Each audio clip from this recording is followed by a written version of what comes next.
Hey, Shane, Yeah. do you want to do the stupidest thing anyone can do on a podcast right now? Yeah. Talk about The Last Jedi? Yeah. No! Well.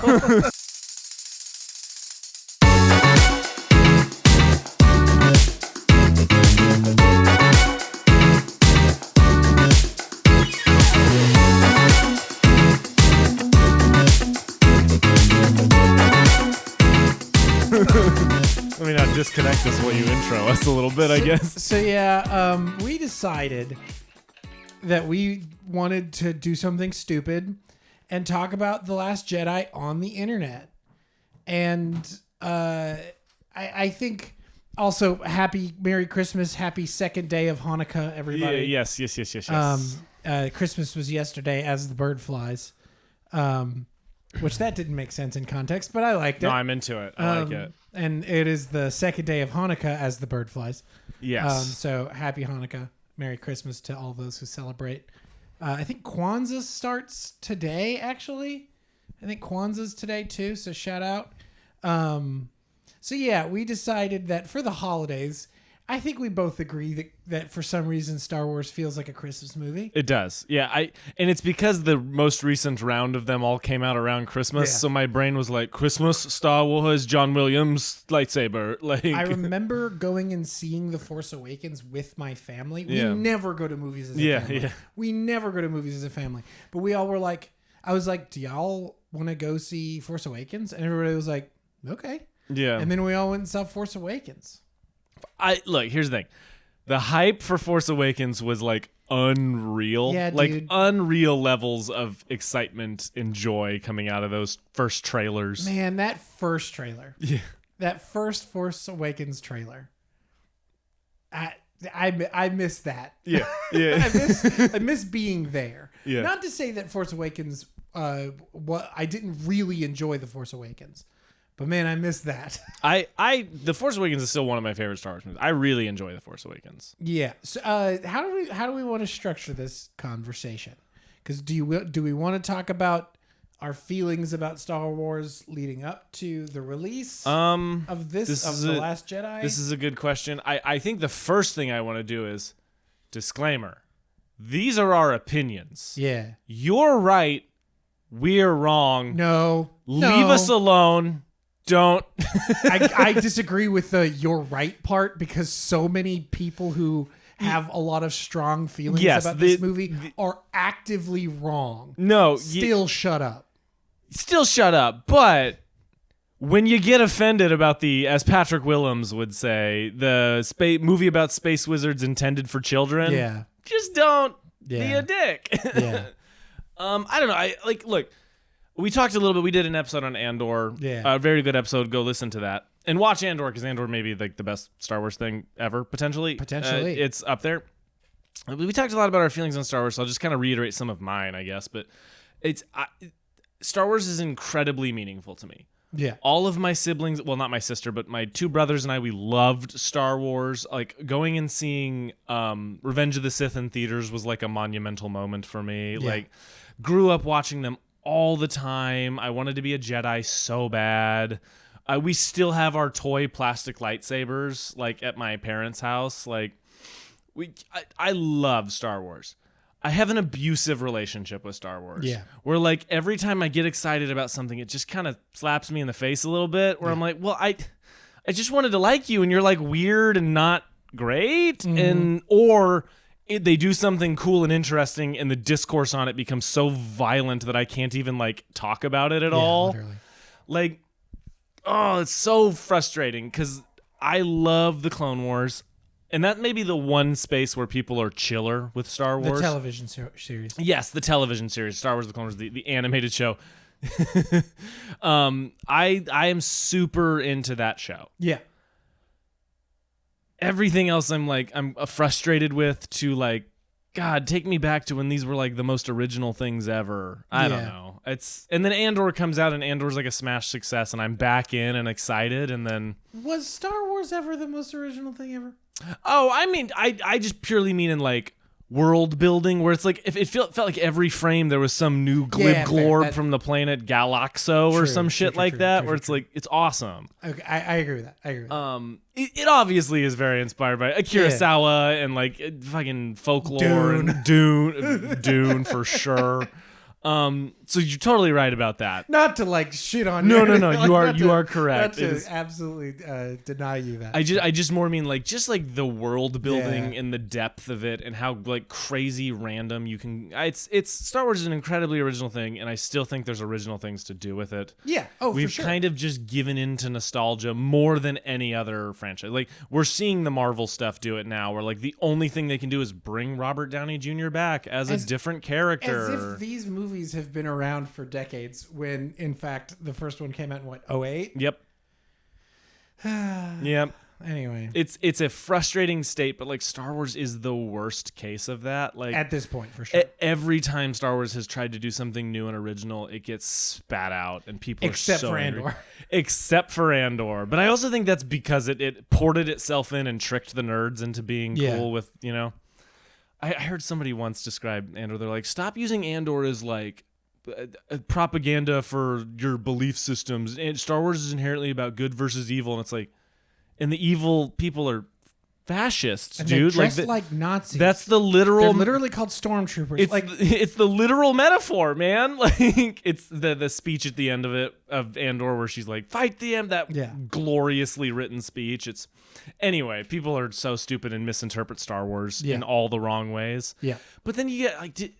How much catching up would you have to do to see all the recent stuff? I haven't watched season 3 of Mandalorian. I didn't watch The Acolyte. Haven't watched the Skeleton Crew. Yeah. I haven't finished the most recent seasons of Clone Wars, nor The Bad Batch. I haven't watched any of Bad Batch. So there's a bit. Yeah, like I watched season 2 of Mandalorian and went like, okay, this is what this is now. Unless told otherwise, I'm good. Mandalorian season 3 was immensely frustrating to watch. That was every week I would hear you complain about how either bad or just okay. Yeah. Like it would have the occasional pretty good action scene, a pretty cool fun idea, but never did anything with them really. No. And it just started looking worse and worse after Greg Fraser left to do other things. This is the Batman and Dune. I mean, yeah, he's the only guy who knows how to use the volume. We've said that a bunch on this, but the one thing I did catch in the middle of that was Kenobi, and that was not worth it. I didn't love Kenobi. Man, there's like and you two things that are good about that show, and the rest of it is just like you didn't watch Ahsoka? Nope. Yeah. Nope. Ahsoka has like one really fundamentally great episode of Star Wars where it's doing a lot of the cool shit from Clone Wars, and then everything else is kind of like pretty I'm not that into it. Yeah, and Ahsoka's my favorite Star Wars character, so it's like a huge bummer that is the case. Yeah. But what do I know? So before this, we decided that we were going to do The Last Jedi. I also decided to watch The Force Awakens. Yeah. And boy, howdy, did I not like that movie as much as I used to. That's a huge bummer to hear because it's been a while since I've seen it, but I do remember loving it. So much of my feelings on it are very colored by Rise of Skywalker. That is a very valid... Man. Straight up, I don't know if I've watched it since Rise of Skywalker's come out because it kind of soured me on Star Wars. Yeah, it'll make you feel different things about it.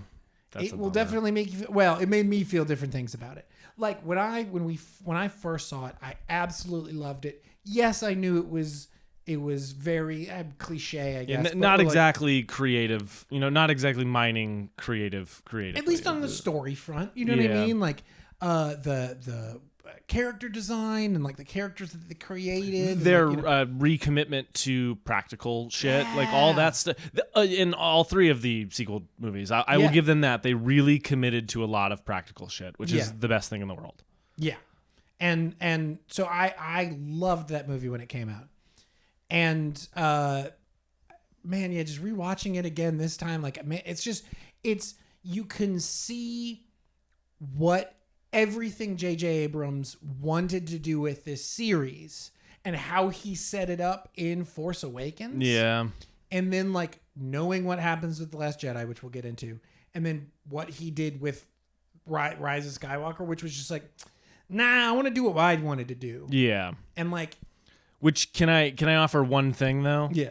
Rian Johnson did that. This is my one like thing about The Last Jedi. Really, everything else is kind of nitpicky little issues I have here and there. And one fundamental thing about like the choices for story. Yeah.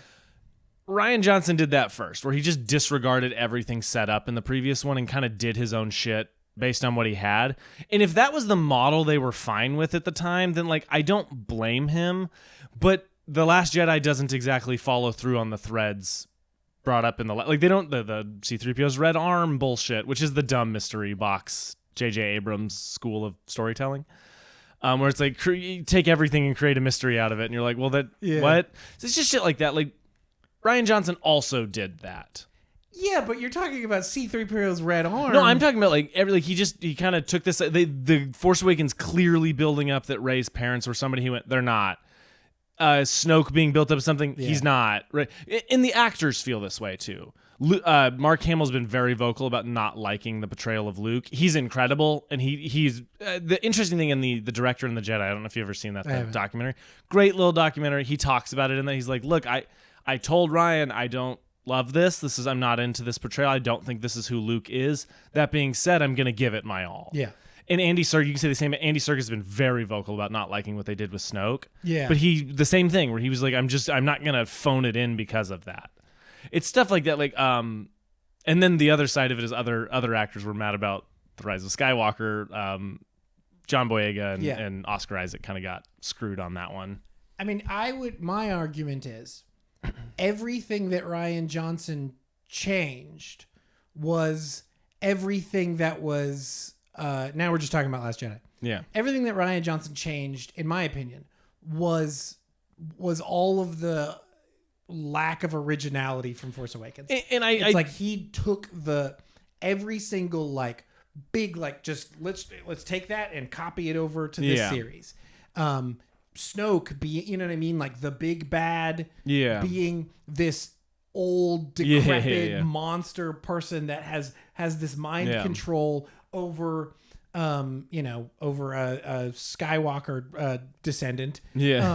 Like not great. Yeah, admittedly not great. Right. So it's like, instead of Luke being exactly the way Obi-Wan was, he changed it. Instead of Snoke being exactly like Sidious, he changed it. I'm not saying it's bad that he did this necessarily. I'm just saying it is one of those cases where it's like, this feels like you didn't care so much about some of this. Because what I also mean by that is like, there's like tonality in these things. Like there's tonal carryover. Yeah. There's like things like that. Not tone's maybe not the right thing, but like thematic stuff that there needs to be a through line where it's like, I wish they had a plan from the beginning. Yeah. That's always what I come back to. Like that's what needed to happen. Right.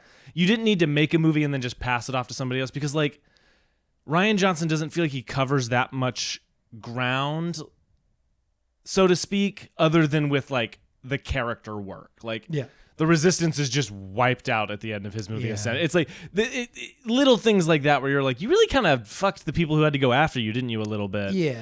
Which is unfortunate, but that being said, I like a lot of that stuff about The Last Jedi. That it's so about hope and where hope comes from and the importance of it. Yeah. And I'm into that shit. Don't get me wrong. I'm getting him wrong. I like The Last Jedi. And that is the ultimate thing here is I like it too.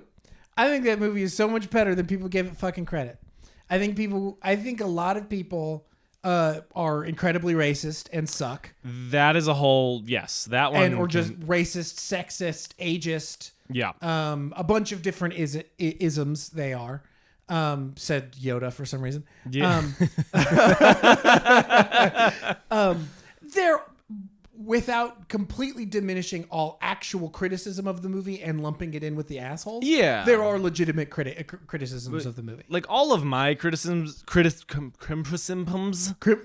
Star Wars word for it, all my criticisms come down to like scripting choices. Like some staging stuff that feels a little weird. Yeah. Like all like that's where logic stuff where it's like logic and the like timing of the intercutting where I'm like, wait, how much time is going on in each of these segments? Because it feels like Rey is on his planet planet for days, and then it's 18 hours for everyone else. And Yeah. that's where I get a little jumbled in this movie. I agree. And it's like, it feels very kind of hand wavy, like, Yeah. I don't know, don't worry about it. Yeah. And it's like, fair. It's all the shit that like one more draft or two more drafts would have like cleaned up those. You would have read it again and gone, oh well, that I forgot I did this here and I need to change the timeline there to make it like have a bit more flow. Yeah. But you can also do that in editing, and I think there's a couple of editing issues when it comes to the intercutting in this movie. Yeah. Like sometimes they spend a lot of time on one section, and then when they go back to the other section, nothing has happened. And I'm like, wait, what? Are these happening simultaneously? Is this supposed to pause? Yeah. It's stuff like that. Like instead of like leaving characters when they're walking, like Rey gets caught by not caught. She gives herself up to Kylo, and then you cut to them, and then you cut back, and they're in the elevator. It's like they're just intercutting in weird ways where it's like they're in the middle of a confrontation, and then they cut over here for 10 minutes and then go back. It's how long they're destroying the rebel fleet. Yeah, Where it's like they got off the main ship and they're flying towards Crate. And they're blowing them up, and then a whole thing happens, and they're still blowing them up, and then a whole thing happens. Yeah, it's that kind of stuff. That's the segment. And then also, the other like big thing for me is just like, not only with like the staging, but also like some like logic stuff with like the, you know, ship being refueled and being out of range, and some of that kind of stuff feels kind of weird, and like it didn't feel the way it felt new in a bad way as to like the everything else that came before it. It was like you're kind of changing the physics of the world in a weird way. But the real issue is how many times things are story beats happen or conflict happens just because somebody didn't say something that they would have just said. Yeah. Like it's everything with the Poe storyline. With Poe storyline, where it's like, I understand what they're doing with Poe. I like the arc that they have for him in this movie. I just don't like how they had to get there. Of like, she is so Admiral Holdo. Is it Holdo? Whatever, I don't know. Just is incredibly Holdo. Whatever. No, that's Hux. I'm gonna look it up. It's Holdo. Is incredibly tight-lipped about the plan for no other reason than to not tell the audience what's going on. You know what I mean? And that twist feels unimportant. Yeah. Like the twist serves exclusively Poe. It doesn't serve anyone else. And you're like, well, what? It was, that is just like such a weird decision.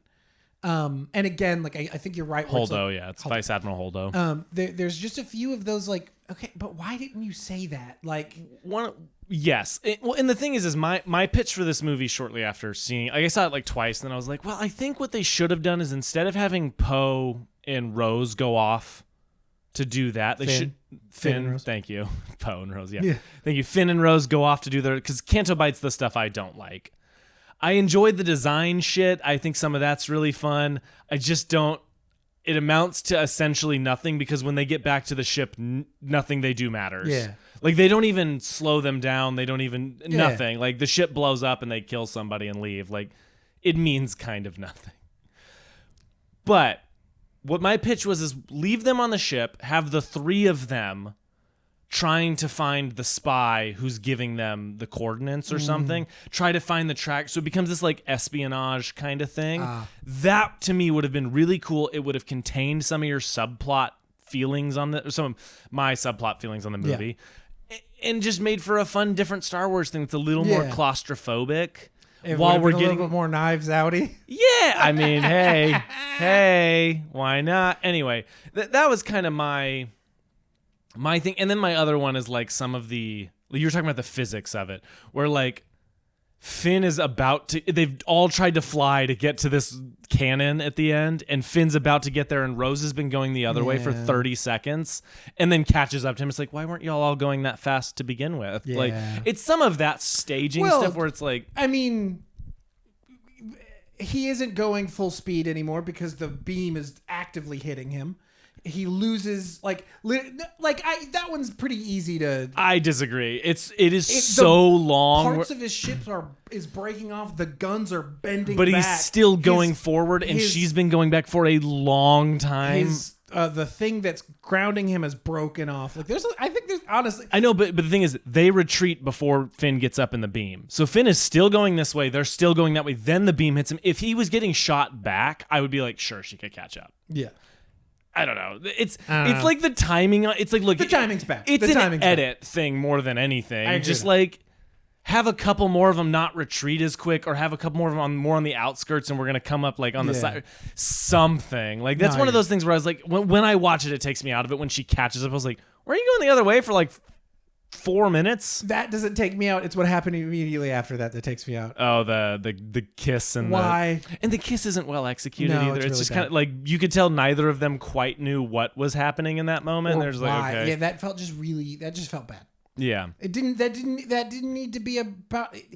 It actively undermines that plot point, that plot line between those two characters in a way that really confuses me. Yeah. Because I think Canto Bight is the most misunderstood thing in Star Wars. Okay. Actively think it is the most misunderstood thing.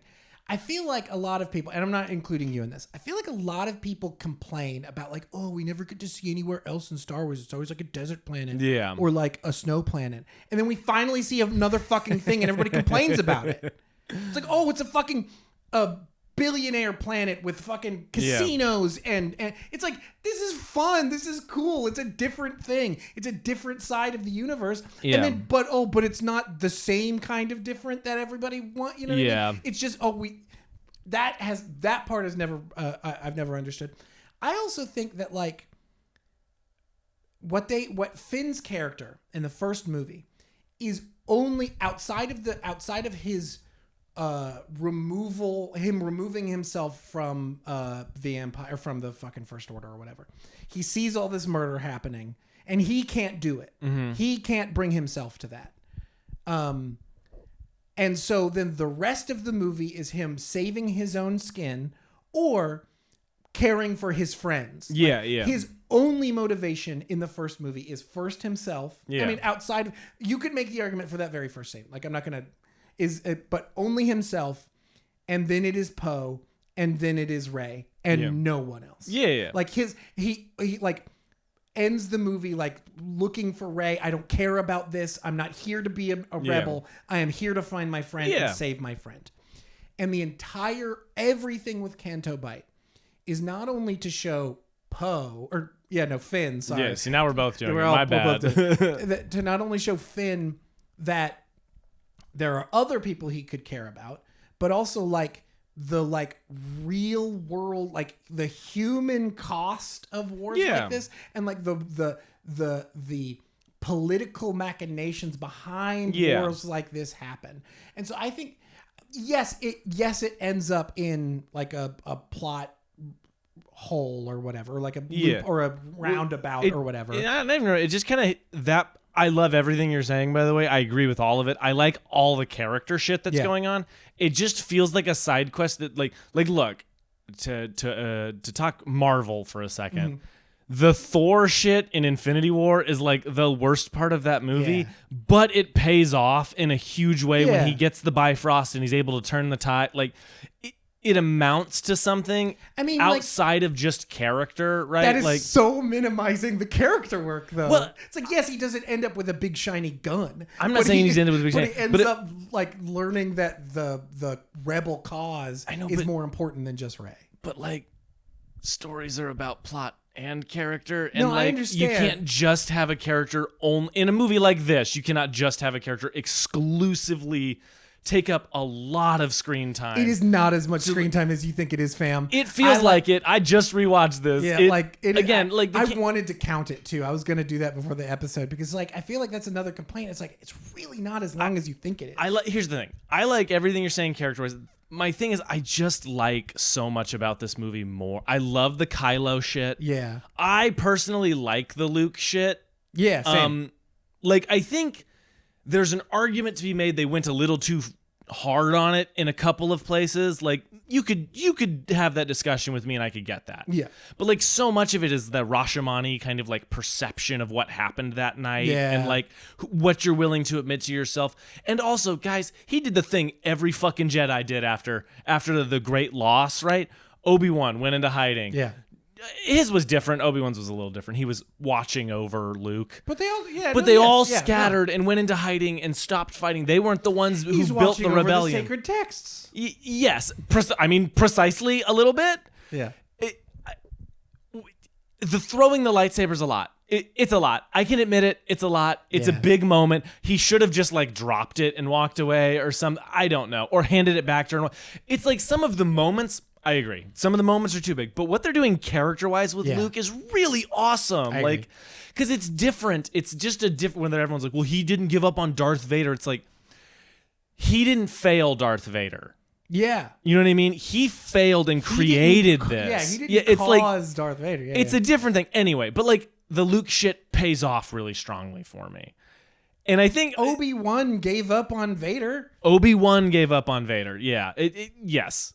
Oh, which, by the way, the fucking fight in this at the end when they're like going at it is so cool. Yeah. And like, I like how grounded in swordplay it seems, with Luke still being able to like glide around a little bit. It's like, that's how I want Jedi to move. I don't need the giant crazy flips. Yeah. I just need them to have like heightened mobility and like cool swordplay. And anyway, we'll get to stuff we like. There's a lot of little details in this movie that I just am so into. But anyway, to continue my feelings on the Canto Bight stuff, I just have a harder time when like it comes down to I learned my lesson, because that's kind of also what Poe's storyline comes down to. Fair. Where it's just like, I learned my lesson. And admittedly, the Finn stuff is way more complex, way more like morally ambiguous, and has this, maybe it's the what's his name? What's the character? The hacker. What's his name? Benicio del Toro. Benicio del Toro's character. Yeah. Maybe it's him, where he just kind of like shows up and they happen upon him, and he's helping them, and he's like, I needed this for real. Here you are, have it back. And then he just immediately turns. It's like, maybe it's some of that shit that I harp on a little bit, and I don't know. The Canto Bight stuff frustrates me a little bit. Yeah. It's not my favorite side quest in Star Wars. I think how it is resolved or isn't is the issue. Yeah, I can agree with that. Everything before it, I think, works and is good and cool. It's the fact that it kind of ends up where it ends up, and is the same issue but that's the issue of them being on the fucking Star Destroyer or whatever the fuck. That's not the issue of Canto Bight. Well, that's the issue of where it ends up. You know what it should have ended up with them like disabling the targeting system for the fleet momentarily, right? Like, so they do something, they get something, they buy some time. Then that helps with the pacing of the ships getting away. Then it leads Rey to be like, oh, wait, the ships aren't blowing up, I have a chance. And she turns to face him again, right? You give this extra beat or this extra moment of like push and pull, because then when they start coming back up and a couple more ships blow up and she turns around and hyperspeeds them, then I'm into it. Then I'm like, oh wait, okay, that's an interesting thing. And then by that point, we've caught back up to Finn doing Rebel Scum, which is a great moment. Like it's fucking, these are silly movies, let them be silly. Like, again, it's I like the character shit, and I'm not trying to underplay it. I wish there was more like plot progression to it, so it didn't feel quite so like, well, that was okay, I guess, all right. Because when I rewatch it, that's when I'm less into it. I'm just like, I can skip this. I mean, just like Return of the Jedi is just so fetch questy. Oh yes, it's like, look, they end the fetch with the quest being accomplished. Each one ends up with the shiny thing they're trying to get, but so many of them are just like, okay, we got to get Han, and now we got to get the thing, and then we got to go to the place and blow up the thing and do the thing. Completely. It's like, the twist or whatever of the fact that it like wasn't, they didn't win the day in the way that like the conventional way that they would have. It's like, yes, I understand that is not satisfying, like narratively satisfying.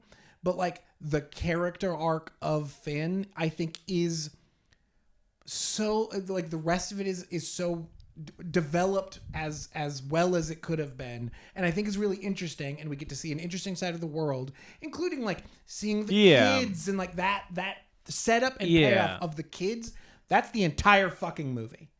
Yeah, I That is can the agree entire with that. fucking series. Yeah. Is those kids is the entire point of this fucking Yeah. series. I can get that. I can vibe with Setting that. up Rey as no one, I Yeah. also think is hard agree on that. is the best decision they ever made, and then the worst thing they ever ruined. The thing that Star Wars is so the one word to describe Star Wars' issues is legacy. Yeah. Like, man, the fun of Luke is, yes, in that original Star Wars movie, the fun of Luke is that he was just a farm boy. Yeah. Yes, they hint at the greater back Anakin Skywalker and the Clone Wars and the lineage. They hint at those things.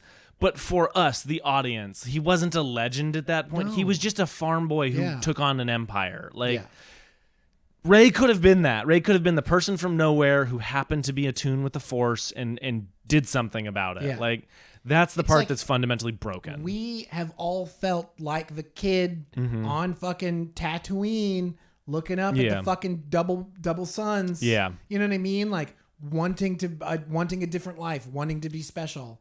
Hard and agree. like this Rise of Skywalker, by double twisting that shit of like, no wait, she actually is super cool and important. Yeah, and I'm like, but it's lame. It's like, yeah, but it's fucking lame. It's like, that is so good and cool. I didn't love that the first time I watched it. The more and more I thought about it, the more and more I liked it. Because again, like that's the last moment of the kid with the broom, and he whoop, Yeah. and then he's holding the broom like a fucking lightsaber. That is one of the best moments, if not the best moment in any Star Wars movie since fucking 83 or whenever Empire came out. Like, it's really good. That is so fucking good. Those things are done so well. It's the fucking plot crap. Yeah. That is so like higgledy-piggledy and screwed up and like bad. And then the other thing that like frustrates me is like some of the comedy undercuts. I was gonna say serious moments. Ryan Johnson's comedy in this hurts the movie at times, and then other times I think it's really quite funny. Yeah. Like, I like BB1. Yeah. Where he like sticks his whole head in the thing to like get, fun. it's super fun. The fucking iron that looks like a ship landing, and it's an iron. BB-8, yes, BB-1, BB-8. But the iron that turns like That's fun. It's fucking awesome, guys. Like Yoda's read them, have you? And he's like, well, every fucking thing with Yoda is perfect.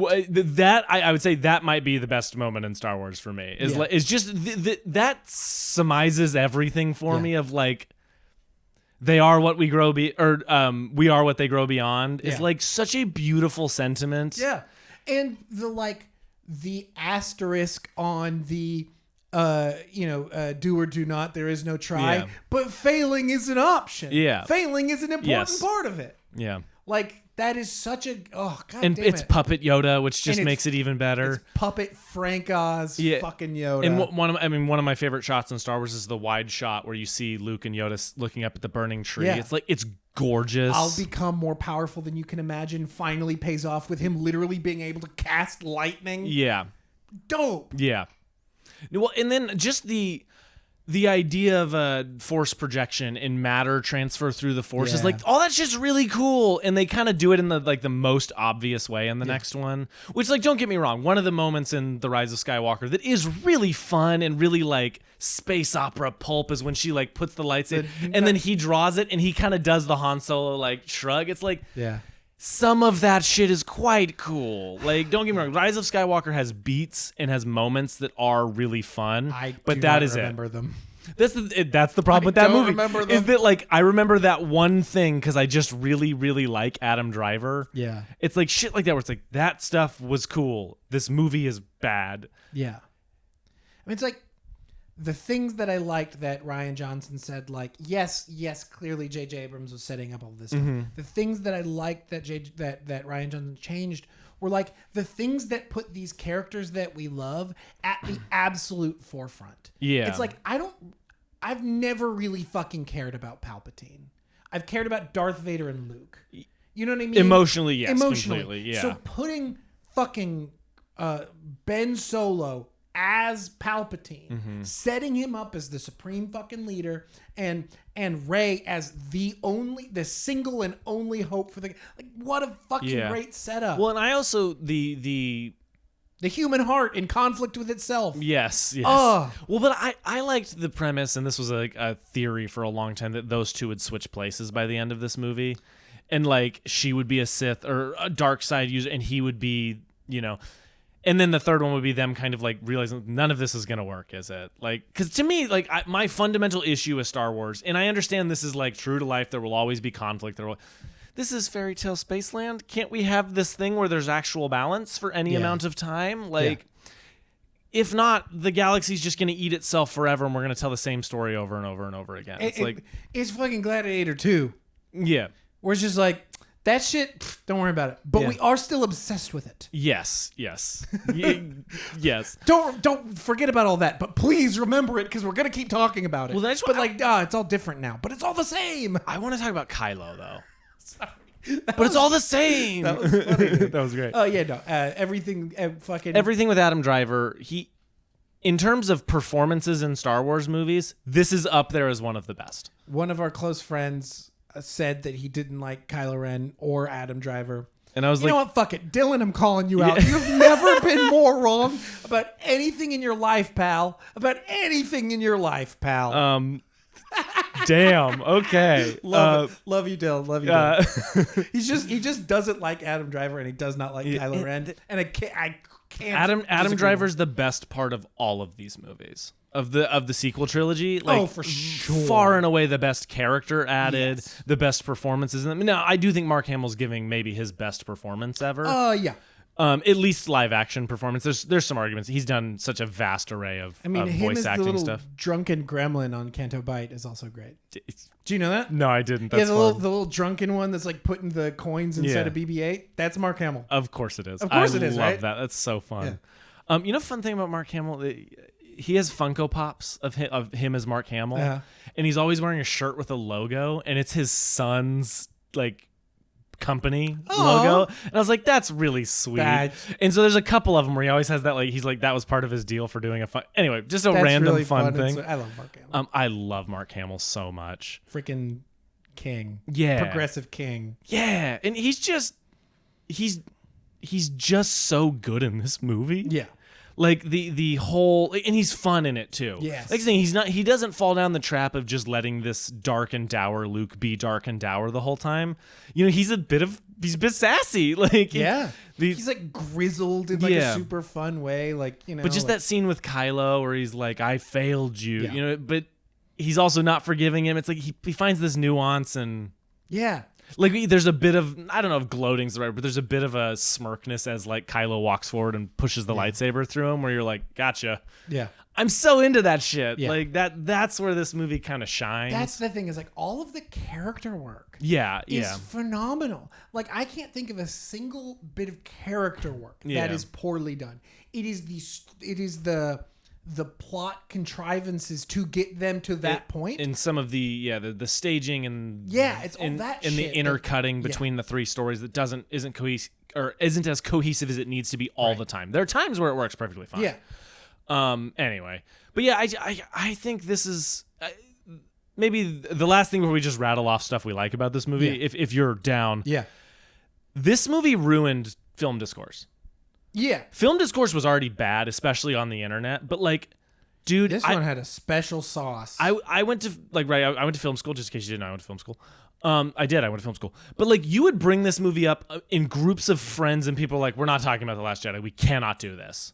Yeah. And I was like, what do you mean you can't do it? It's a movie. You have an opinion, right? Like, it was like, just be chill about it. It's the fear that people won't be fucking chill about it. I honestly, I get it. I get not wanting to talk about it. No. I don't want to give anybody any fucking breath to say a single negative word about Kelly Marie Tran. Oh, that, if you say a single word about her character, her performance, her as a human being, go fucking die in a hole. Yeah. Like, Kelly Marie Tran fucking ruled in this movie. Yeah. Her character fucking ruled in this movie. Yes, if you don't like all the Canto Bight stuff, it's not fucking Kelly Marie Tran's fault. Yeah, no, it's the fucking script and some of the whatever. It's like, her characterization is great. Her performance is great. Her writing, for the most part, other than the plot shit, is really great. Yeah. Like, Yeah, like that is just outright racism, outright sexism. I could not agree more with that. Yeah. So it has all that shit. Yeah. And then also just the fucking like, guys, it was a movie. What? Yeah. Why are we this fucking upset about this? Yeah. Like I really couldn't figure it out because when I left it, I really liked it. When I rewatched it at home, I was like, it's starting to show some cracks. And then you hear people talk about it like it's the worst thing ever made. And I'm like, first of all, it looks and is performed and sounds way too good to be the worst thing ever made. Like, what are we fucking best looking Star Wars? Oh, anything? It's like Rogue One is really Rogue One looks really good. Rogue One has a scale that I really like. Yeah. But that's because a lot of it's like on a planet. You know what I mean? There's not quite as many like full blown space battles till you get to the third act. Yeah. Andor similarly looks good, but that's TV. Yeah. Oh, that it probably is the best looking Star Wars what thing. He does with the camera, what he does with color and composition and light, I think is like the best Star Wars shit there is. Yeah, I don't disagree. Do the lightsabers light up their face in this one? No, it's not like not in the way that it is in like Force Awakens, where it's like the key light. Or in but it puts a little edge on it. Right? It has practical because it's effects funny on whenever you realize that and you watch Star Wars movies where it does there's no practical thing originally out of necessity because that technology didn't exist to do it in that way. I mean it's there's a shot in right after he zaps Snoke where their lightsabers are out of frame and both of them you can see the light hit their face. It's awesome. And you don't see the saber itself. Good shit. It's awesome as hell. Like because I know it's like the famously I can't remember the first one that did it, but made them like actually light up their face. But it's funny when you realize and you start watching these movies, you're like, why it was Attack of the Clones. It's like, why is the lightsaber not lighting your face? It's just a funny thing. That's not a complaint in any way. It's just a funny thing. This is a call out on Patrick H. Willems for no reason. I'm pretty sure he says The Last Jedi is the first movie, or Force Awakens or The Last Jedi is the first movie to use it as a key light. I can't remember. But no, that was Attack of the Clones. Yeah. That was Attack of the Clones. But isn't it just in that one scene? Yeah, but still, it's still a key light. No. You are absolutely right. I just mean like, they're like some, like in, I think in, like Phantom Menace when they ignite their lightsaber and it's right here, like right next to the face. There's no red or green or anything on their face, and you're like, it's a lightsaber. Not a complaint, just a funny realization you have as an adult who watches movies. You're like, wait a minute, that should be colorful on their face. Now we can just. Well, is there anything else you want to talk about the discourse of this movie? Like, what was it about this one outside of the actual legitimate racism and stuff? Yeah. Like, I mean, it was just it was the fact that like. This isn't the same thing. Yeah. I want it to be the same thing, and it's not the same thing. It's you took these characters that I loved and made them even a little complicated. I don't want to watch this anymore. The originality in it it's like broke people's minds. I think if Rian Johnson had take ever so slightly less hard swings, people would be able to digest it a little easier. Played some of those moments specifically with Luke a little more subtly, like just a little bit. Like a lot of what Mark Hamill's doing is very subtle, but like just make a couple things smaller. Like legitimately, the minute he threw the lightsaber, everybody said, "Fuck this movie! I'm never watching this again." Yeah.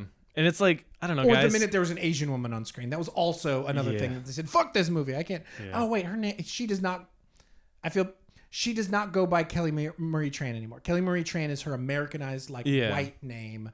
And she has since, changed her name to her more authentic, I can't remember what nationality I didn't know that was a thing. She has, or at least that's what, what's on her fucking driver's license versus what she's going by in Hollywood. Yeah. I don't know the specifics of. I'll look that up in a second. Well, it's good to know. Yeah. I didn't know that. Fuck the internet for bullying her so hard. Yeah. Let's put it this way. Let's roll it back. Even if that character's performance, even if her performance was bad. Oh. Even if anything. What the fuck are we doing? Yeah. I can't even. I don't like a lot about Rise of Skywalker. You know what I'm not going to do? Yeah. Make it anyone else's fucking problem. I'm going to go, not for me. Yeah. And move on. Well, I think of this, Caitlin Dever. Caitlin Dever is playing Abby in The Last of Us Season 2. She needs fucking, actual security and protection 24 hours for the next couple of years. Because holy fuck, the hell that's about to rain down on her is so unfair and so fucking stupid. Oh, I mean, it happened to the video game actor. Are you fucking kidding me? I don't know. Anyway. You want to rattle out? Do you have favorite moments, favorite shots, favorite things? You I like rattle off some. I'm going to see if I can't find the yeah. Oh yeah, I love that Poe drifts a X-wing in this movie. Yeah, it's some of the coolest shit that's ever happened. That moment where he puts his hand on the side in order to bank the turn. Good shit. So good.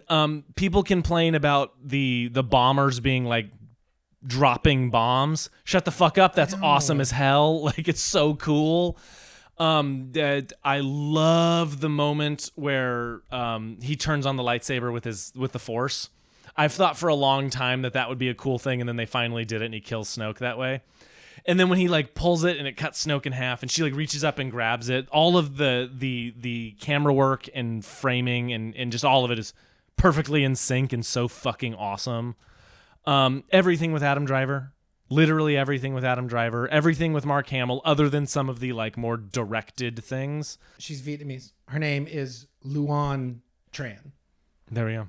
And that's the thing. It's like, yeah. Anyways, back to what you were saying. Oh, just fucking. I don't love the Praetorian Guard fight.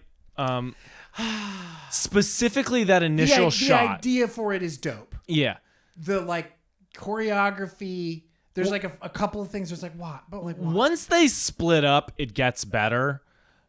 But there are times where you're like, why are half of you standing there? Like, you couldn't have them do a force push to like knock 3 of them down and then fight 1 or 2 at once. Like, okay, I want to give. I was thinking. I watched this earlier, and I was thinking about it, and I was like, I think there was more like burning flag supposed to be swiping in between them all of the time. Yeah. Because there are a few moments where it does happen and they like jump back like they do. And then there's a few moments where they kind of jump back at nothing. Yeah. And I was like, I think something was supposed to come between them. Yeah, maybe. I think there's a lot of that. That just like is like special effects, whatever special effects that didn't happen or was supposed to happen or wasn't quite described to the team. Well, whatever it was, I think that was supposed to be the case where there were supposed to be like flaming flags dropping in between them, because it happens like once or twice, and that's like a reason to back them off. And then there's a couple other times where it's like they're just standing there, or do they kind of do a jump back at nothing? And I'm like, oh, there was supposed to be something there. Yeah, I think. And like for me, it's particularly, like I said, that initial shot where they all swarm, where it's like there are times where characters are running across and just out of frame. Yeah. For no, like she kicks one dude and 4 of them. It's stuff like that where it's just like, y'all needed to do something like that, like a force push, the burning flag, just anything to like bottleneck it a little bit. Like, that is my issue with that. The most egregious one is the dude with the 2 blades, and one of them literally vanishes. And one of them just it's like she could have just elbowed one out of his hand while she's being grabbed with the. You know what I mean? Like, it's like boy howdy, that would not have been that hard. But it's like one of them just disappears. One of them it's like literally. How that happened though is crazy to me. They definitely painted it out. Yeah, and I'm sure they realized after they did, but it's like how you're on set and a stunt performer's like, hey, safety wise, I don't think this is gonna work. Like, I don't know. That one feels crazy. Because like shit like that is planned forever in advance. It's not taught to the actor forever in advance, but the stunt guys are working on that through all of pre-production. Like, that also could have been like, not to call out a stunt guy or anything like that, but like, let's say, like, this is just conjecture at this point. I have no fucking idea what happened. But like, maybe there was supposed to be a thing that knocked it out of his hand, but the actor had it in his hand in that one take. Yeah. And that was the take they chose because the rest of it was so dope or whatever. Yeah. You know what I mean? That's very true. That could have happened. Maybe it's something like that. I don't know. I mean, it took people a while to notice on that one, admittedly. Like, was it that long? It felt like pretty soon. I definitely didn't hear about it for like a month or 2. Okay. You know what I mean? Man, that's quick. Anyway, other moment I love when she throws in the lightsaber, she goes, turns it on and off. Sick as hell. Yeah. The whole end with Luke and Kylo.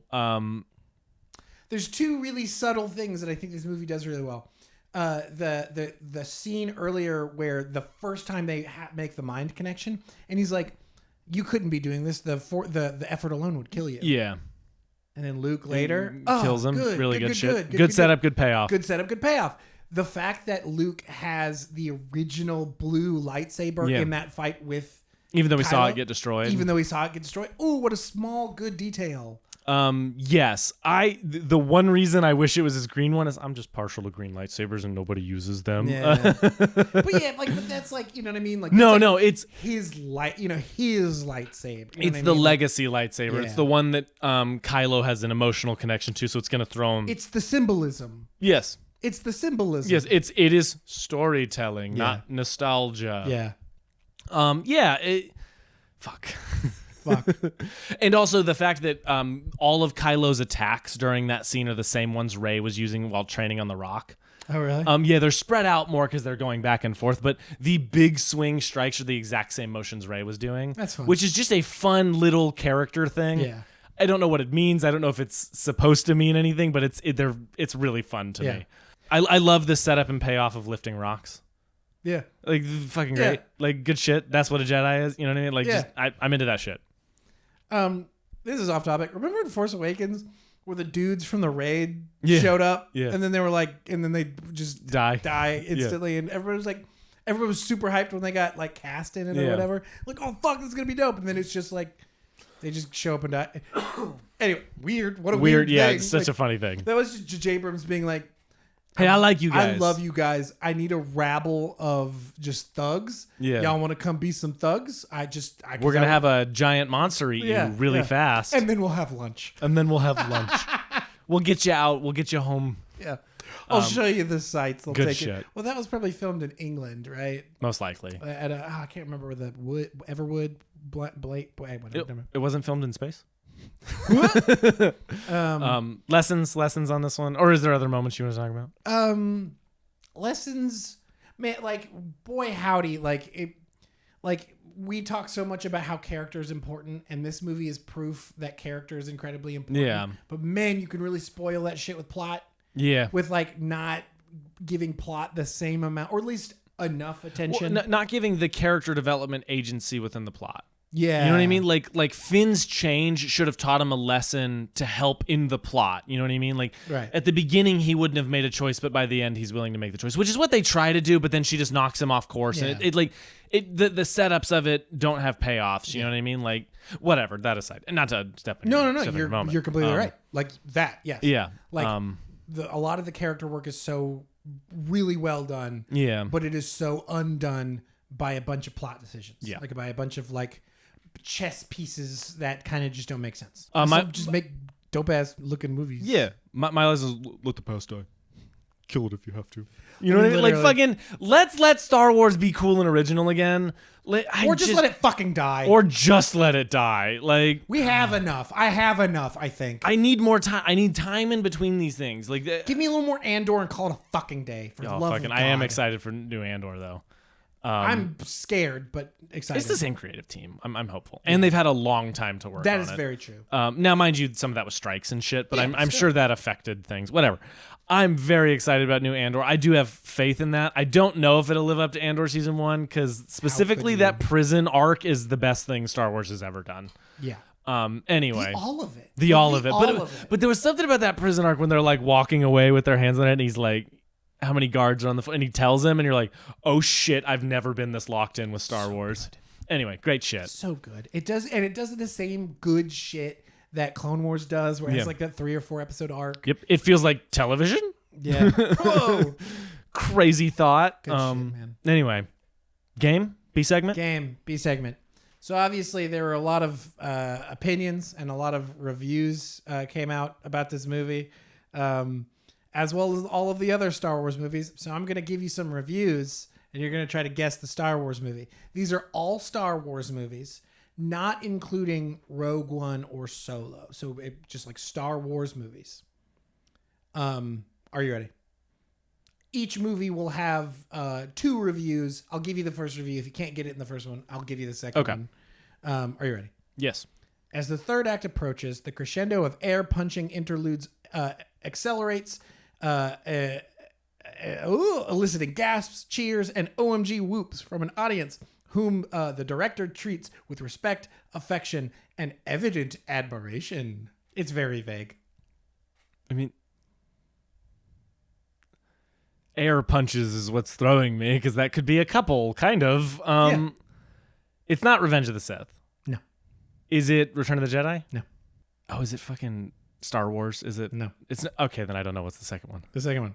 The director, Levins, I don't actually freaking know what that word is. Political high seriousness and fan service tear-jerking with enough charm and humor to prevent this movie becoming the biggest downer ever delivered. Oh, Rogue One. Nope. At Christmas by the Walt Disney Company. Is it The Last Jedi? It's The Last Jedi. Okay.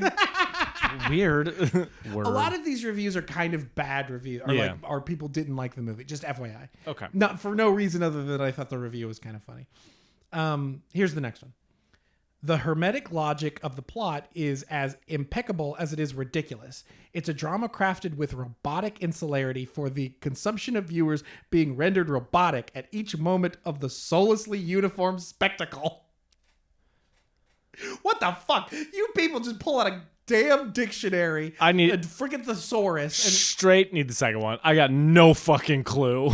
both Daisy Ridley and Adam Driver rise to the challenge of their roles, with the former increasingly commanding the screen while the latter exhibits vulnerabilities beneath the cracked face mask. Again, could be Rise of Skywalker. Yeah. Here's the next one. The technical wizardry, the special effects, the ear-buzzing sound, the mind-numbing action, and those magnificent lightsabers are all there. Fuck you. The first ones are usually really general. Give me the second one. Yeah. That's insane. Lucas is a brilliant technician, but a poor philosopher, as his lurchingly thought-out rendering of futuristic politics prevents the entire series from achieving the greatness to which it aspires. Return of the Jedi? Nope. Star Wars? Nope. Empire? Nope. Oh, it's fucking Phantom Menace, isn't it? No. Is it Attack of the Clones? What are you fucking Revenge of the Sith? What are you talking about? That does not make sense. That's like the least of the fucking political bullshit ones. Oh, that's funny. Because the first one's just a weird political movie. Yeah, not the first one, the first prequel. Yeah. Anyway. What it perhaps lacks in narrative originality, it makes up for with its fresh characters, fun performances, interesting themes, and jaw-dropping action and visuals. Force Awakens. Yep. Do you want to hear the second one? Yeah.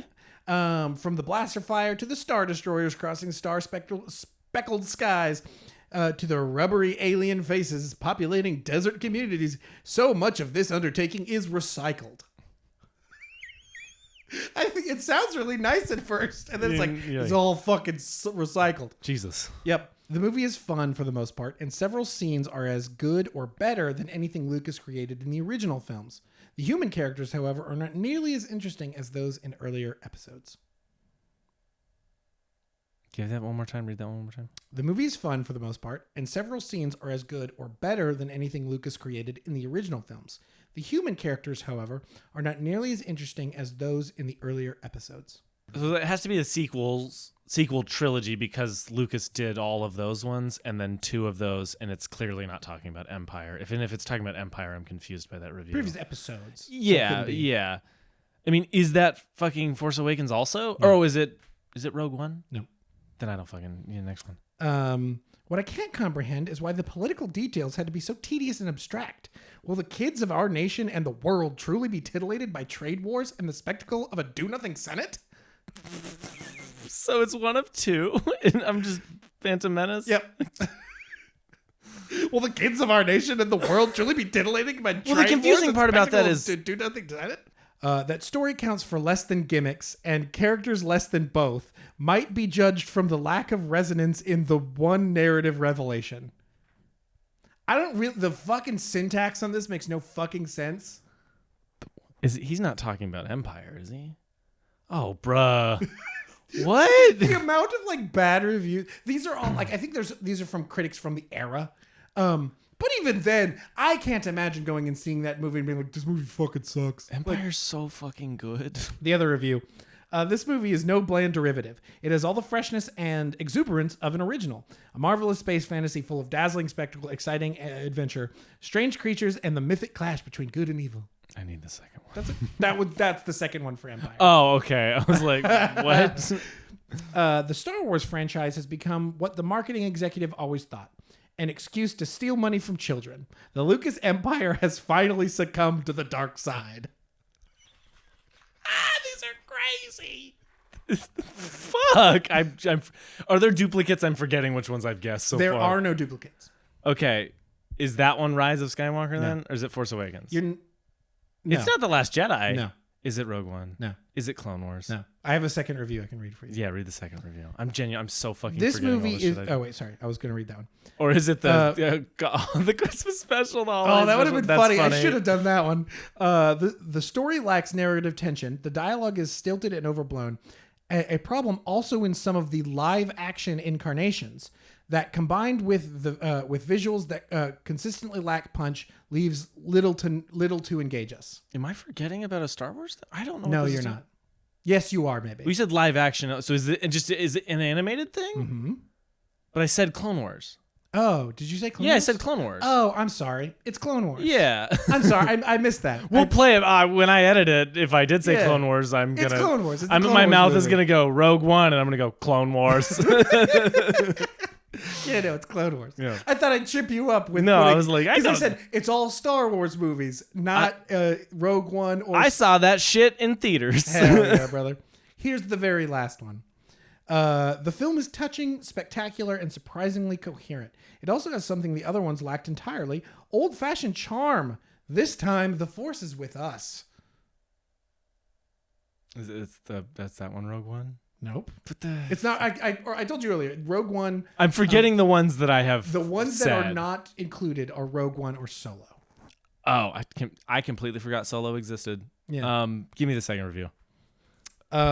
His character, as is now his norm, his characters are. Sorry, let me start over. His characters, as is now his norm, are plastic puppets. Even the confectionery love scenes. Most of their dialogue is so doughy that it could be spooned into comic strip balloons. Lucas simply has no interest in these people. Attack of the Clones? Yes. Fuck. Fucking A.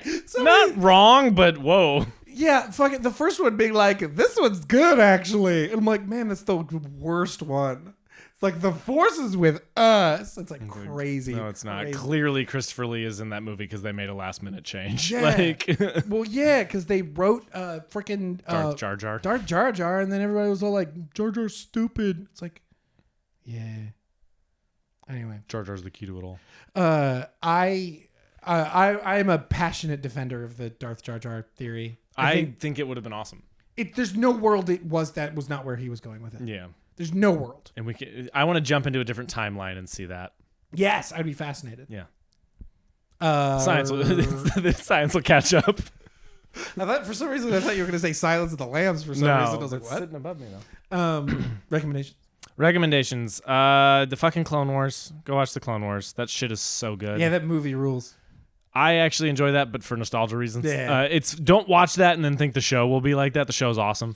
The first season is Not as good as it becomes. It takes a minute to like really become the fucking meteoric heights that it becomes. Yes, Damn, but it also gets good. like let it No, have some of that fun. The first season is not bad. It just very much is like a Disney Channel show. Yeah, and then yes, it gets good. yes. It gets better and better. Cartoon Network, funnily enough. Was that I Cartoon- believe Oh. it was Cartoon Network, and then it made the jump. I think the first animated Clone Wars show, the 2D animated one, Oh. that was Cartoon Network. Okay, that shit is fucking. Oh no, the show was too. I'm telling you, the Clone Wars show was on Cartoon because I remember Was it? watching the first episodes. Yeah. Okay. Correct us if we're wrong, because No, you very well could be Disney finished it when it got canceled, that's true. and they did the Siege of Mandalore the last season, and then I believe Disney did Rebels. Yeah. Okay. I'll take your word for it. I'm like, tell us if we're wrong, but I'm 98% positive. Don't fuck you. The Clone Wars, the 2D animated one, so sick. Yeah. It's so good. Yeah. It's very it's simple and they're a quick watch, but they're awesome. Yeah. The Superman trailer. Just the Just the Superman trailer. It's so fucking good. Yeah. Like I'm so excited. Yeah. It's kind of Merry Yeah. Christmas yesterday. Yeah. My recommendations. Lizzie McAlpine put out a record this year called Older, and then she just put out an extended edition, and I've been listening to those 5 songs at the end of the extended edition over and over and over again. Damn, she's good. Also, A Song of Ice and Fire. I've been like super. One of my coworkers at work, he watched Hot D, but he hadn't watched the Game of Thrones show. And we were all like, Sid, you have to go watch Game of Thrones. And so he watched all of Game of Thrones. He just finished it recently.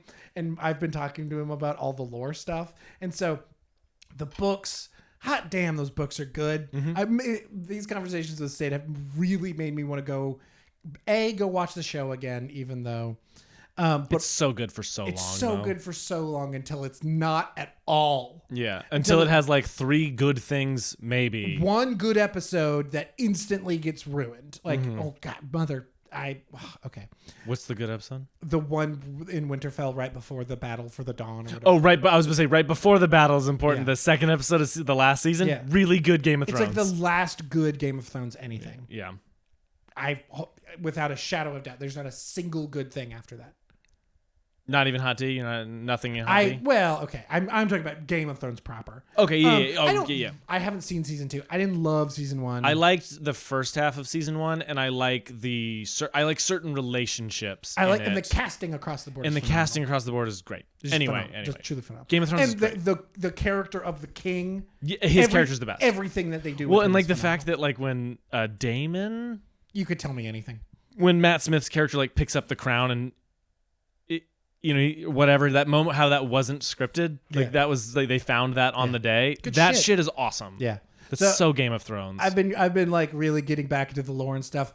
Alt-Shift-X on YouTube if you're even remotely interested in the lore of A Song of Ice and Fire as through the lens of like the books for the most part, but they talk a lot about the show as well, is maybe the best YouTube channel on the internet for like lore like that.